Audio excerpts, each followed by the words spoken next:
आगे बिहारी जी, कुछ दिनों में ही जन्माष्टमी आ रही है और आप तो जानते ही हैं ना, पूरे वर्ष में ही हमारा सबसे प्रिय दिवस होता है, क्योंकि इस दिन आपका और हमारे मोहन जी का जन्म हुआ था। पर पिछले 7 सालों में हमारे लिए जन्माष्टमी पूरी तरह से अधूरी थी, क्योंकि हमारे पास तो हमारे मोहन जी और हमारी गुनगुन थे ही नहीं। पर भाग्य बिहारी जी, इस साल हमारे पास हमारा पूरा का पूरा परिवार है। हमने जो कुछ भी खोया था वो सब कुछ हमें मिल चुका है, पर फिर भी ना तो दिल में खुशी हो, ना ही जीवन में चैन। भाग्य बिहारी जी, कुछ दिन जो गुजरे हमारे लिए, मोहन जी के लिए बहुत मुश्किल रहे हैं, और ये मुश्किलें जैसे तुमने कोई नाम ही नहीं ले रही है। भाग्य बिहारी जी, आपके हाथ पैर जोड़ते हैं, कृपा करके कुछ ऐसा करिए जिससे इस साल हमारा पूरा परिवार अपने दुख दर्द को भुलाकर, अपनी तकलीफों को पीछे छोड़कर पूरे हर्ष उल्लास के साथ आपका और मोहन जी का जन्मदिन एक साथ मना सके। आपको हमारी भक्ति का वास्ता भाग्य बिहारी जी, कोई तो ऐसा चमत्कार करिए, प्लीज प्लीज कोई चमत्कार कीजिए प्रभु।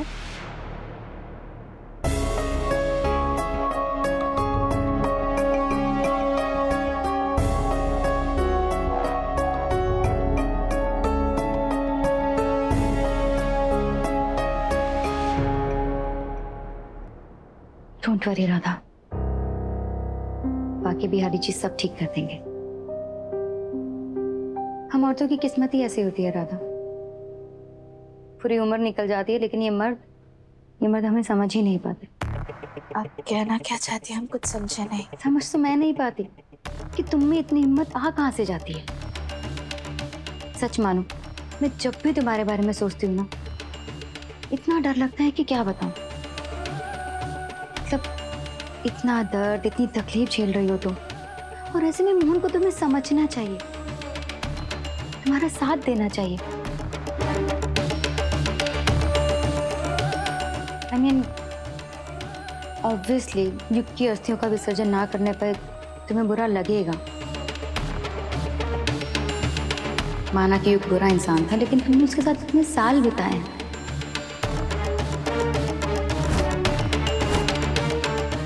I know, तुम्हारा उसके साथ कोई रिलेशन नहीं था, लेकिन इतने साल उसने तुम्हारा और तुम्हारे बच्चे मनन का ख्याल रखा था।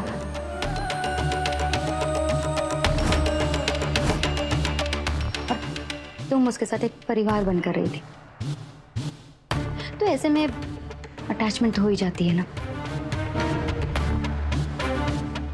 आई नो मोहन तुमसे बहुत प्यार करता है, लेकिन उसे जलन नहीं दिखानी चाहिए, है ना।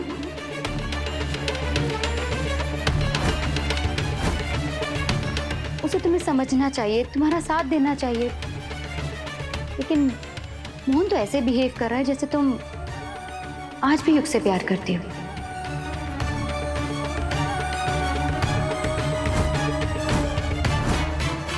और आज भी युग की ही पत्नी हो।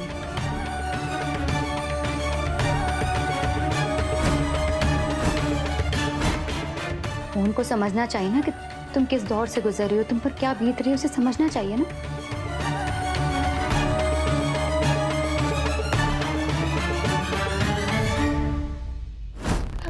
मेरा बेटा जिंदा है, प्लीज प्लीज गर्मा, आज के बाद कभी ऐसा मत कहना कि वो वापस नहीं आएगा। नहीं, वो जिंदा अपनी माँ को छोड़कर नहीं जा सकता, नहीं जा सकता।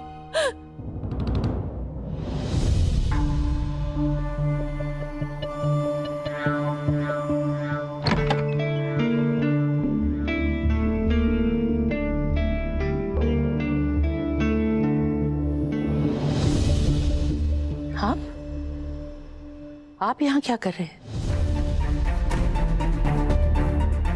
मैंने आपसे कहा था कि युग की आत्मा ने मुझसे बात की है, तो आपने मेरी बात का यकीन नहीं किया।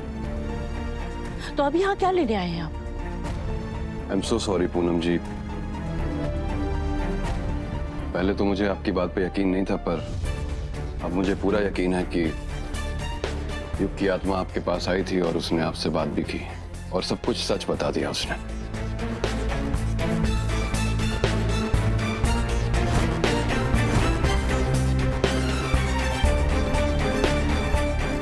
आप सच कह रहे हैं? आपको मेरी बात पर यकीन है? जी बिल्कुल। मेरा मानना है कि आत्माएं होती हैं। एक बार मेरी दादी जी की आत्मा ने मुझसे बात की थी। उसने कहा था कि गांव में एक बहुत बड़ी जमीन है और अगर गांव में मैं उनके नाम का लंगर करवा दूं तो वो जमीन के बारे में मुझे बता देंगी। अब गांव की जमीन का मामला था तो मैंने लंगर करवा दिया।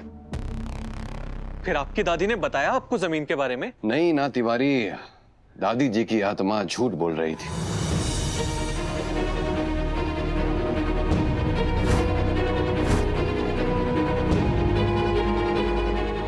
कुछ आत्माएं खुदगर्ज होती हैं पूनम जी, अपनी बात मनवाने के लिए कुछ भी बोलती हैं। आप कहना क्या चाहते हैं?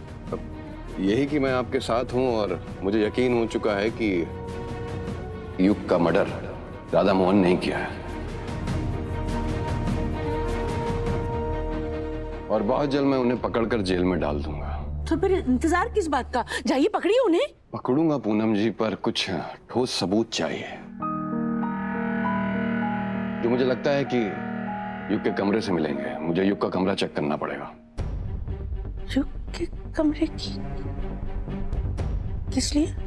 कमाल की बात है ना पूनम जी की इतना बड़ा कांड हो गया और विक्टिम के कमरे की चेकिंग ही नहीं की।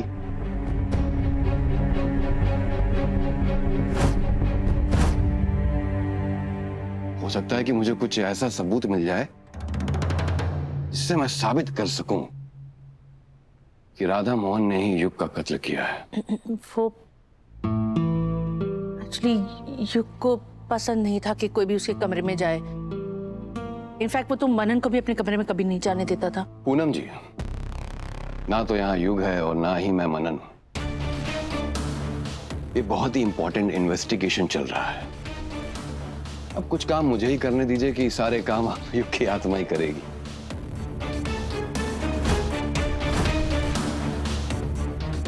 अब मुझे युग का कमरा बता दीजिए और तब तक आप युग की आत्मा से बात करिए।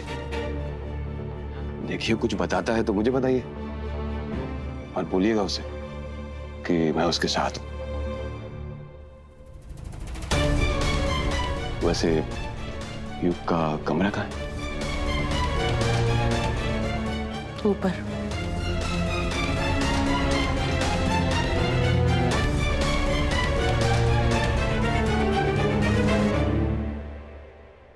मैं समझ नहीं पा रही हूँ कि मोहन ऐसे क्यों बिहेव कर रहा है। वो तुम्हें क्यों नहीं समझ रहा है, क्यों भरोसा नहीं कर रहा तुम पर। बुरा मत मानना राधा, लेकिन मुझे लग रहा है कि मोहन इन 7 सालों में बिल्कुल भी नहीं बदला। वो फिर से वही गलती कर रहा है जो उसने 7 साल पहले की थी। 7 साल पहले भी तुमने उसे कहा था कि तुम पागल नहीं हो, लेकिन उसने तुम पे भरोसा नहीं किया और तुम्हें पागल खाने भेज दिया।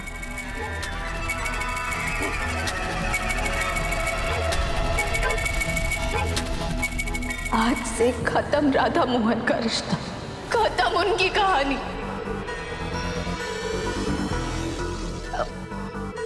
अगर मोहन ने तुम पे भरोसा किया होता तो तुम कभी अलग ही नहीं होते ना।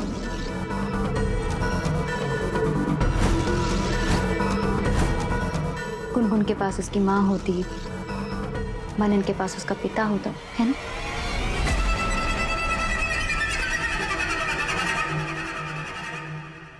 राधा माना कि मेरी शादी नहीं हुई, लेकिन शादी के बाद रिश्ता कैसे निभाया जाता है मुझे बहुत अच्छे से पता है। कदम कदम पर समझौते होते हैं, कदम कदम पर परीक्षाएं देनी पड़ती हैं। लेकिन मर्द को अपनी तकलीफ और अपने प्यार के अलावा कुछ दिखाई नहीं देता। हमारी तकलीफ, हमारा दर्द, हमारा दुख उन्हें नजर ही नहीं आता।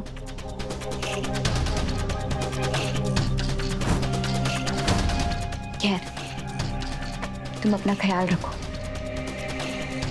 मोहन तुम्हें समझे ना समझे, लेकिन मैं जरूर समझूंगी कि युग की अस्थियों का विसर्जन ना करने का तुम्हें कितना दुख है। और मोहन तुम्हारा साथ दे ना दे, मैं तुम्हारे साथ हूं हमेशा।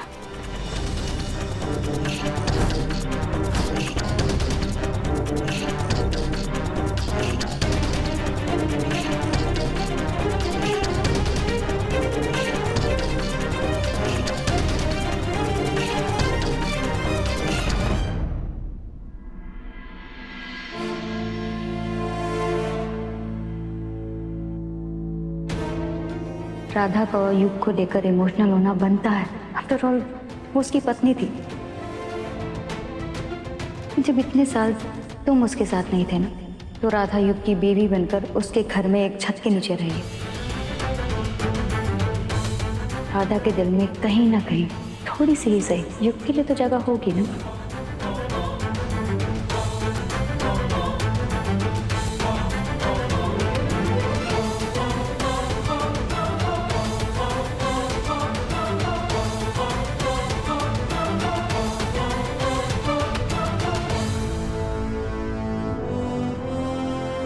देखो, मैं जानता हूं तुम्हें बहुत बुरा लग रहा है, पर ये भी तो सोचो ना, युग ने जो हमारे साथ किया क्या वो सही था?